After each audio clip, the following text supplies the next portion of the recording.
unveil their challenges and successes. Dive in with me to unearth entrepreneurial gems, learn from our experiences, and get educated.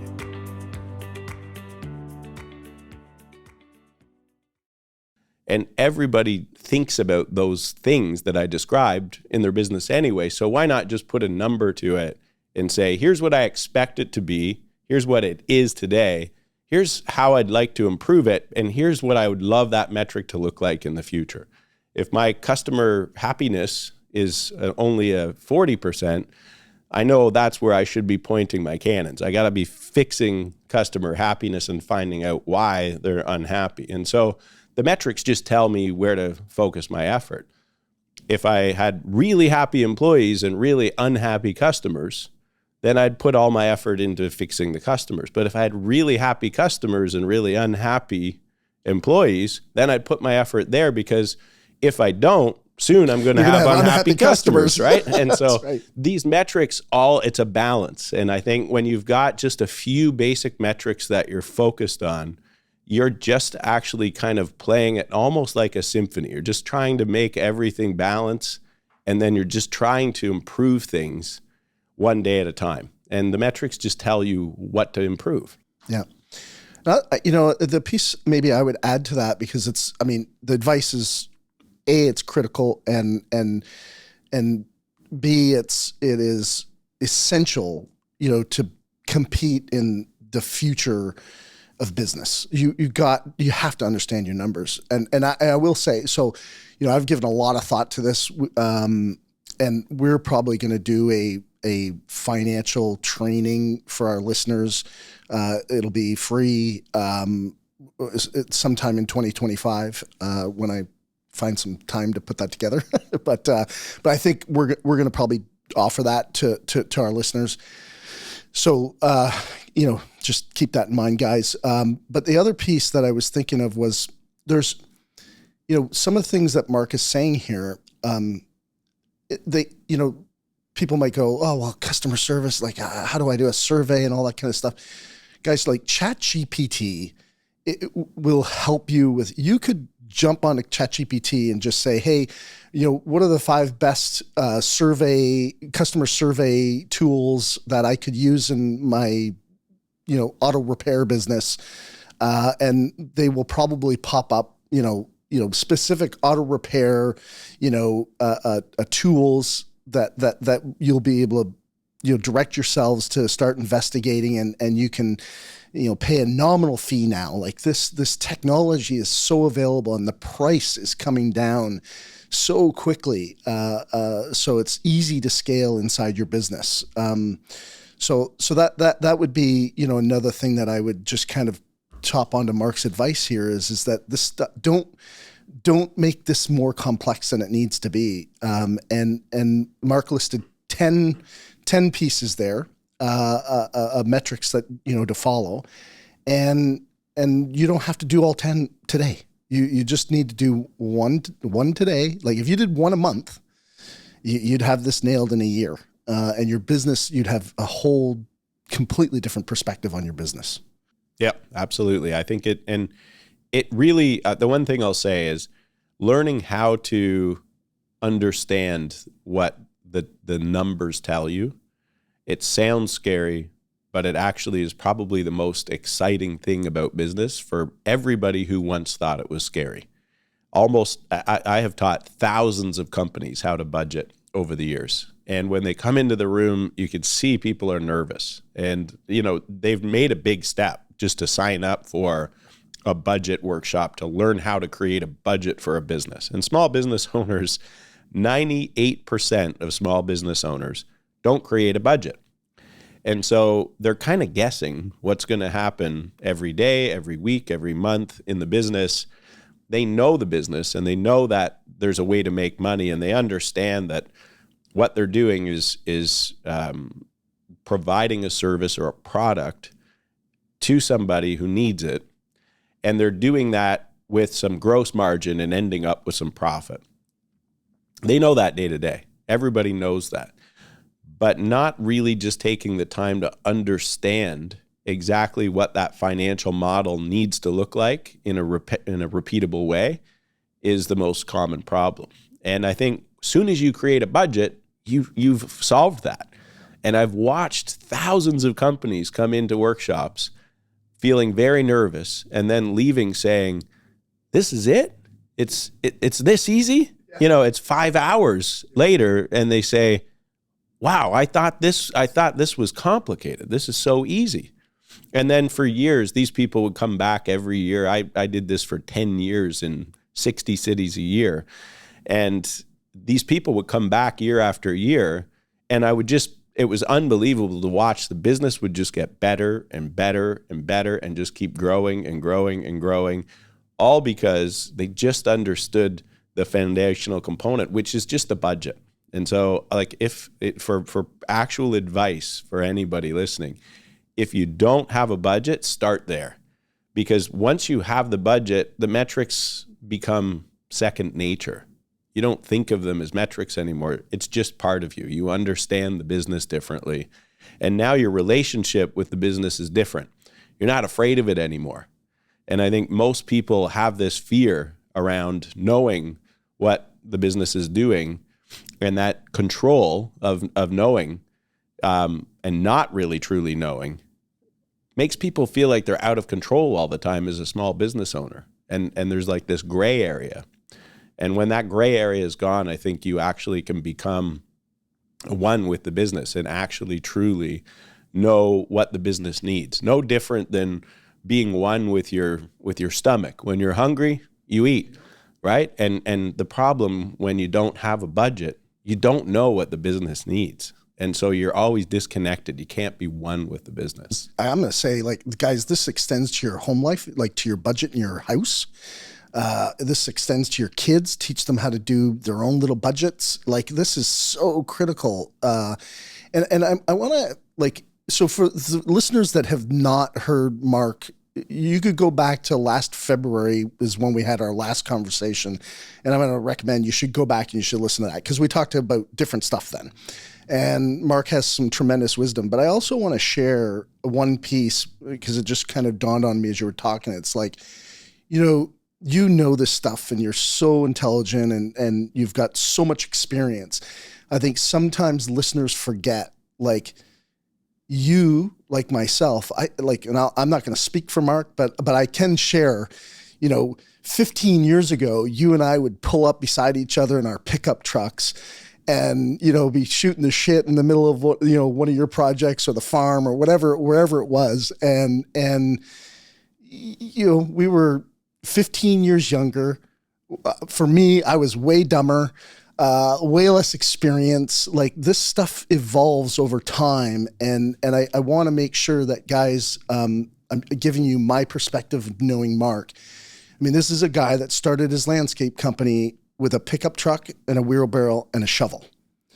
And literally gave up a very well paying, I think $175,000 a year job at a young age in his early 20s, and went out, started his own business with nothing, and just made it work and created a business, and then just sold that landscape business, now sold a software business. And so, but this is a guy who has just evolved from really knowing nothing. Yeah, absolutely. I think that's a really good point to make. I'm almost 50. I'm a few days away from 50. And 25 years ago, if I were to go back 25 years and think of what I needed to learn in order to get where I've gotten to today, I would have had no idea where to start. And I think that's an important thing for people to realize, is that you learn one day at a time by focusing on a vision. And when you create a vision for your life, and that vision is clear, whether it's a 25-year vision or a 10-year vision, when you know where you're going, back to beginning with the end in mind, then today you know what you need to work on in order to get there. And I think the big problem that I think a lot of people face is they don't create a clear enough vision, and then they don't focus enough today on creating short and long-term goals that actually serve that vision. And